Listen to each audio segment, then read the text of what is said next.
A tutti, buon pomeriggio dall'ippodromo Arcoveggio, convegno di corse di giovedì 20 novembre. La prima corsa è per puledri di 2 anni, sono 10 al via, 1 Intercity Matley, 2 Imezio degli Dei, 3 Hypnos di Poggio, 4 Ideal Rhythm Run, 5 Intrigo, 6 Italia ad Alvio, in seconda linea 7 Easton Q, 8 Hypnotic Man, 9 Iride dei Greppi, 10 Diavolo Jet. Corsa molto incerta con 3 cavalli più giocati degli altri, Mezio degli Dei, Ipnos di Poggio e Diavolo Jet, intanto macchina che accelera e partiti in questo momento con il Mezio degli Dei che cerca di portarsi a condurre, attaccato al largo da Ipnos di Poggio, i 2 in pariglia con all'esterno anche Iride dei Greppi che è partita bene dalla seconda fila, ma anzi è il numero 8 Hypnotic Man che riesce subito a sistemarsi alla corda mentre continua nel suo attacco numero di 1 Poggio, Intercity viene Matley respinto dai squalificato. Mezio degli Dei dopo 200 metri in 15-1, attacca ancora però. Ipnos di Poggio insiste su Imezio, poi fattosi lo spazio alle spalle del battistrada si accoda, ma ne scaturiscono comunque 400 metri piuttosto veloci, 32, Imezio degli Dei davanti a Ipnos di Poggio, poi Hypnotic Man. Queste le prime numero 3 posizioni. 5 Intrigo SI Dopo 500 squalificato. metri di gara, la squalifica intanto per Intrigo sì, se ne vanno i 600 in 46,8 con una curva in 16,6.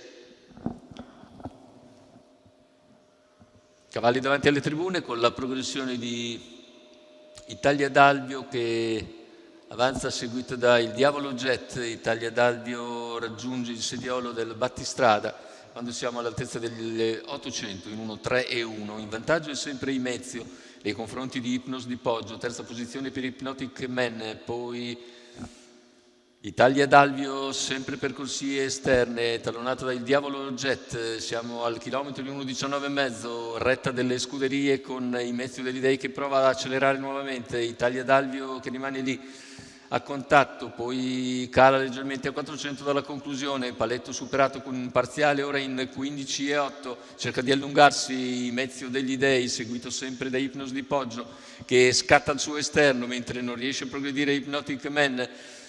Ipnos di Poggio va su Imezio degli Dei all'ingresso addirittura d'arrivo, Ipnos di Poggio insiste su Imezio degli Dei, lo attacca e lo coglie in leggera crisi nel finale, passa Ipnos di Poggio e vince alla grande, il secondo posto è per Imezio degli Dei, al terzo chiude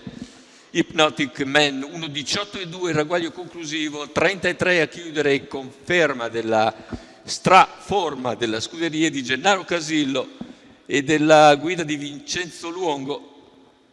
che seguono tutta strada in Mezio degli Dei per scattare l'ingresso in retta e passare poi agevolmente nel finale.